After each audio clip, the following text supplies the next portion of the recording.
It's an interesting nuance because I'm triggered by the use of the word triggered. That's true, you are. Because I'm a big believer in you need to prepare the child for the road, not the road for the child. But you were very clear that you own your triggers, but articulating them so that the other person understands, so that they're not unnecessarily making the conversation difficult for you. Hey everybody, welcome to another juicy episode of Relationship Theory. Today we're going to be talking about how to stay even keel when your partner's triggered and their feelings have been hurt. It's going to be amazing. We've got some great advice for you. Not that we've ever had our feelings hurt, but I think we have some things to discuss here. Yes, Why don't we dive in? So I'm just going to read the question. Word. How do you stay open and non-defensive when your partner is triggered and they hurt your feelings? Yeah, you want to go first? Sure. So the funny thing is there's two ways to do this, I think. There's one actually when your partner is hurting your feelings, and there's another one when you're hurting their feelings. Mm-hmm. I think both are super important. Do you have one that you want to go with first? Yeah, I would start with your partner is upset and you're trying to diffuse the situation. All right, so I'm trying to diffuse the situation.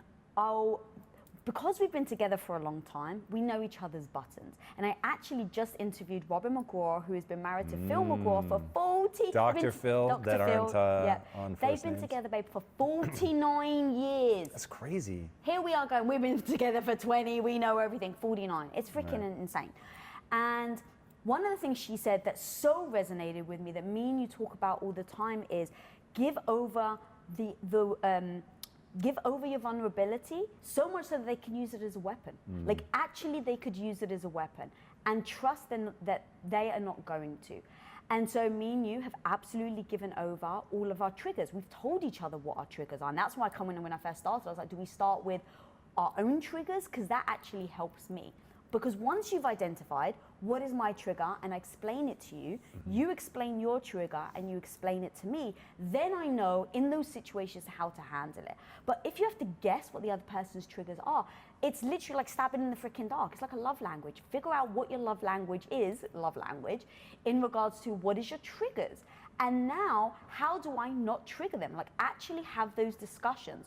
But what do you do when the other person is tripping out? Like you've already triggered them. So avoiding triggering them is too late. Okay. I'm like super upset. Okay, because yes, you're right, because I went to try to avoid the trigger in the first place. Right, which is super powerful, but just slightly different than the question. Yeah. Time, space, like that's really what I would do, is you need to calm down, I need to calm down, give each other space, because anything that I say right now isn't going to register. Like it just isn't. There's a moment of that upset fury where you can't hear what the other person's saying. And we've had that, right? Where it's like, I'm trying to say the words or you're trying to say the words to me and we just don't hear it. And in those moments, to me, it is always better to walk away because we just don't hear each other. And many times we've got into arguments because neither of us walked away. And one of us has been triggered and we won't let it go. It's interesting. I've never liked your strategy of just walking away. Like to me, that is a strategy of absolute last resort. It's a powerful tool. It's very useful. You like it. You use it. But for me, I would actually much rather stay and have the conversation. Now, given the dynamics of the two of us, it's good that you know where your limit is, that you're saying, hey, I've reached that limit where this isn't going to be useful for me anymore, and so I need to hit timeout and walk away. And I've learned, cool, if she pulls the ripcord on the conversation, even though I don't want it, that it really will work. Like it's a guaranteed solution. I'm trying to think if it's guaranteed universally or just with us, but with us, it's a guaranteed solution that the neurochemistry is going to change with time, right? So the world will force you to change in some way. So I'll give a really dumb example. If we get in an argument and then I know that you have a meeting with somebody or you're going to talk to your family or whatever, I'm like, perfect. She'll go, that will change her neurochemistry and she's going to be fine. And so then we can have a level conversation. Same with me, if I go do something else, my neurochemistry is going to change and now we're approaching the subject from a different neurochemical standpoint. So that's my answer in what do you do when the other person has been triggered, you have to do something that changes their neurochemistry. If you keep going at it, which is my strategy, oh, I'm going to convince you. Let me show you how you're wrong. Let me show you why you shouldn't be upset, right? That's always been the Let me show you why you shouldn't be upset. Right. That's exactly it. The sort of flawed logic that when we're arguing about something, especially if it makes me feel bad that I've upset you, I go into, I need to convince her that she shouldn't be upset. The problem is that doesn't change your neurochemistry, that just heightens it, right? It just makes you feel less heard, makes you more upset, because typically what's happened when somebody really gets upset, you've stepped on an insecurity. And so now their insecurity has been triggered, they're in a very defensive place. And so now if you're telling them you're wrong about that, it just increases that sense of like insecurity, being attacked, being wrong, like all while they may not be the exact same trigger point, they create the same neurochemical reaction of defensive, guard up, hard-edged, not wanting to be soothed. It's all pushback, right? You're in a combative stance, and the only thing to do is to do the thing that pulls them out of that neurochemical state. So this is why we created the love tokens, and this, unfortunately, is sidestepping the question a little bit because it forces you to do groundwork before the argument, which is to establish at a time where you feel so connected and you're so in love, and you say, hey, let's do these love tokens. And if I ever give you a love token, no matter how angry you are, you're going to remember that we love each other, and you will stop being angry, which is possible, by the way. And so we agreed, and then when you come into that and the person gives you that chip, now you have an obligation to yourself and to the marriage. You said you would let it go instantly, no matter how right you are, like not even think you are.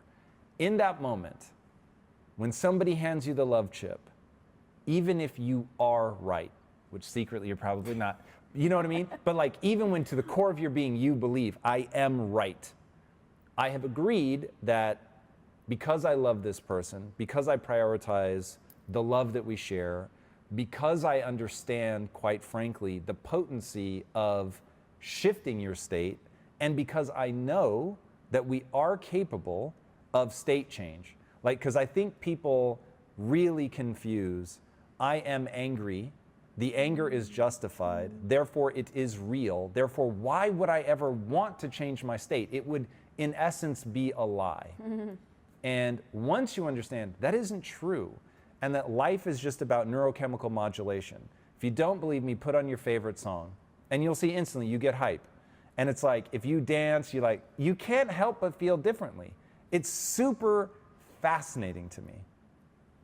You took a breath? Yeah, I know you have something to say. Yeah, so to the love token, if you don't mind, I want to share something with the audience. So we haven't used the love token in 6 years, 10 years maybe? A long time. It's been so freaking long. And a few weeks ago, I needed to use it. And I walked in and I didn't even know. I was like, I know we've spoken about it on relationship theory, but it's like I have it next to me in my office. I wouldn't even have known where to find it. I was so impressed. Yeah, thank you. That's all right. I've kept it near me. In fact, I kept it so that whenever we do relationship theory, I could show people, but it actually came in useful because it was just sitting right there. And we haven't used it in maybe 10 years. And I go and grab it, and I came up to you, and I was upset, and you were upset. And I was like, a bit harsh, and like harsh as in my body language, my face tone. I just came and you were harsh with me. You just didn't really acknowledge that I was in the room. And I came and I just put the chip next to you. And within a millisecond, you're like, oh, well, I didn't realize you had the chip. Come here, baby.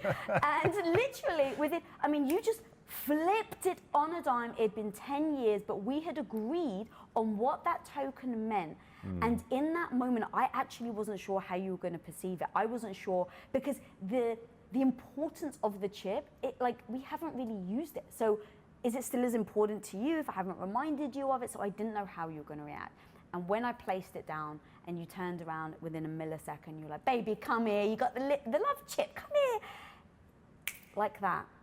You hugged me. As soon as you hugged me, I let down my guard, and it just flipped on a switch. And it was because, going back to what you were saying, we built the foundation.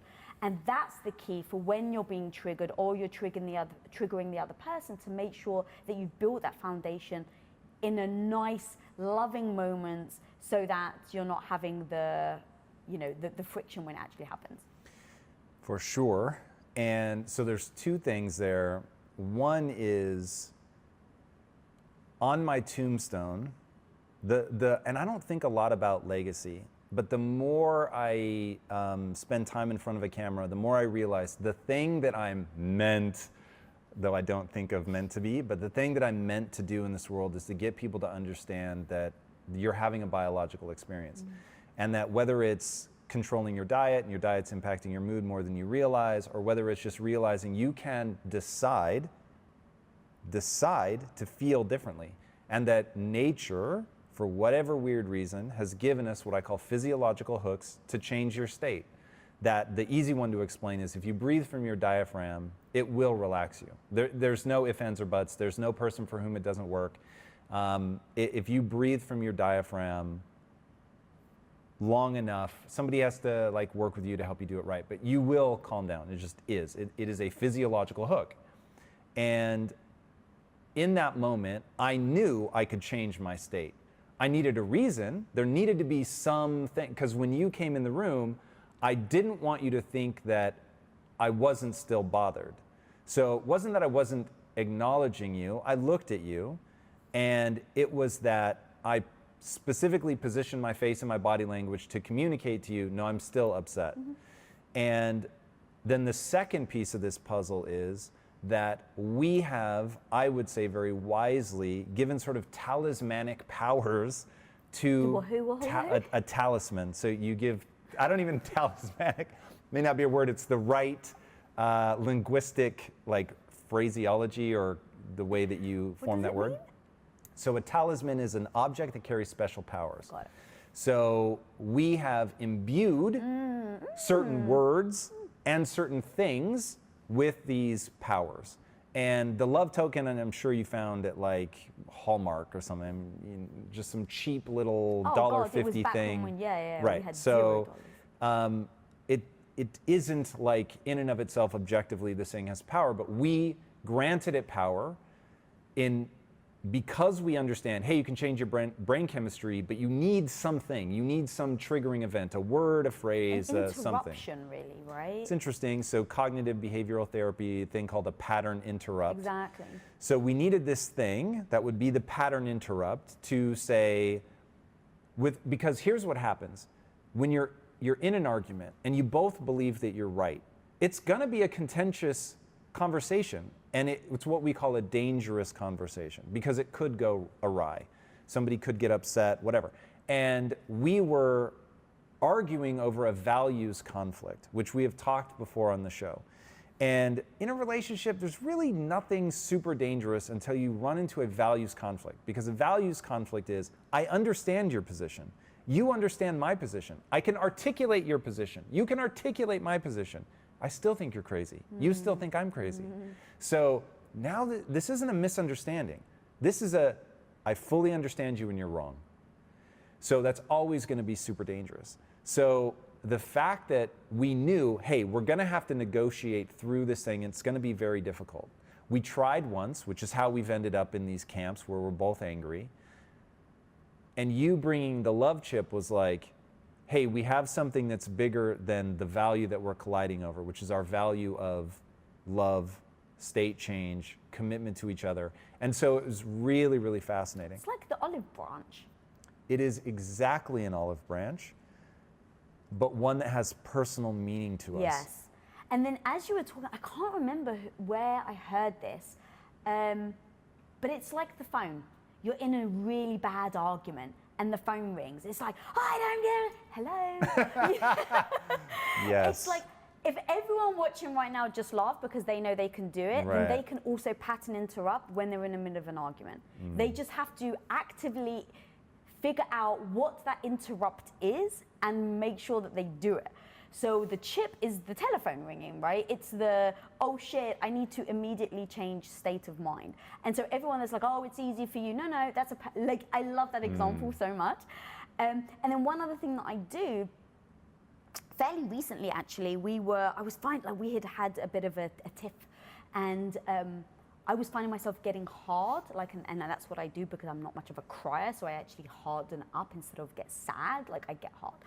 And it was towards the end of the day, and I could feel that I just hardened the whole day, and I knew that we were going to kind of see each other.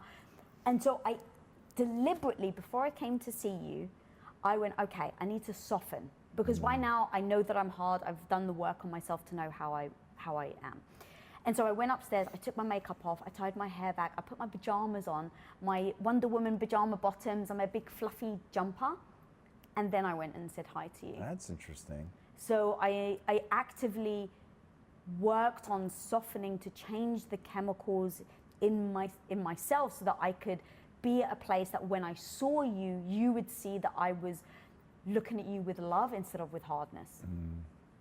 No, I love that. And it goes back to the initial thesis that when the other person is upset, whatever you do better be designed to change their neurochemistry, because if you can't do that, the conflict is gonna just keep going up, up, up, up, up. And it isn't until you can help them into a new space that you're gonna be able to resolve the conflict. And the problem is, if the other person is upset, that's probably going to impact you in some kind of way, which makes you more likely to want to help them resolve it, because now you're feeling your own thing, and that's where this stuff escalates and gets out of control. So yeah, the punchline is you have to shift them into a softer, more open, more connected space, and like anything, leading by example is the big thing. And so if I see that I've upset you in some way, which then makes me annoyed or whatever, that, oh my God, like, we were just discussing something so simple and now it's, become this whole thing. And of course, that's super insensitive. That's not me trying to understand where you're coming from.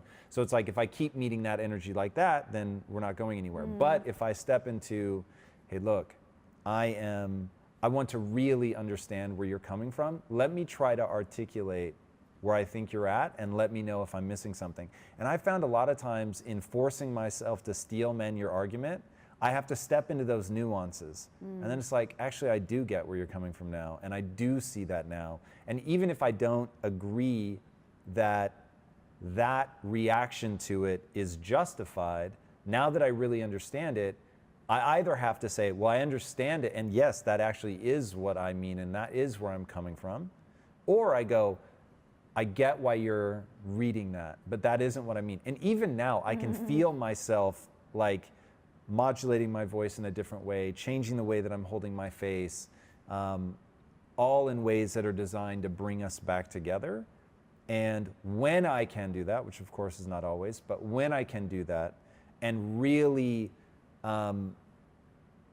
not sort of artificial calm, but like actually try to be soothing, to really embody something that's going to make you feel seen and understood, and then help us into, okay, we're together on this. We both want to get where we each feel good. I'm really committed to that. And now how do we, walk towards that? It just, that change of tenor of intention ends up playing out in neurochemistry. Word. One thing I'd like to add to that, you know how we have love languages? There really should be like a trigger language, and everyone should know each other's trigger language. It's like, I don't buy anyone that doesn't have some sort of trigger. Like, I think everyone does. And now imagine if everyone knew each other's, and you knew your partners, like me and you, we've discussed that, and I've told you what my triggers are, and what I've tried to do over time, and I'm doing it better. I haven't gotten there yet, but in those moments that I'm triggered, I try to articulate that to you. And I tell myself, I've got like a game plan. Okay, take a deep breath, say it very calmly. And I'll say, babe, I feel like I'm being triggered right now because you said this and this. That's not on you, that's on me, because I think triggers, unless you're deliberately trying to trigger someone, Right. I know you, I know how much you love me, so I know you're never going to trigger me on purpose. So I set it up. Hey, I know that you probably didn't mean to. I'm being triggered right now. I don't think this is the wise time to have this discussion. Can we pick this up another time, or can we do this later? Or this is why I'm being triggered because you've said X, Y, and Z. I think that sort of thing is so important, because then it allows you to navigate situations, because I don't think triggers in and of themselves are ever really useful. But I do think it's important to talk about feelings, emotions, where people are pressing your buttons, and then supporting each other so that you can, like for me, I don't just accept my triggers. I don't just say, I've got these triggers and you have to stay away from them.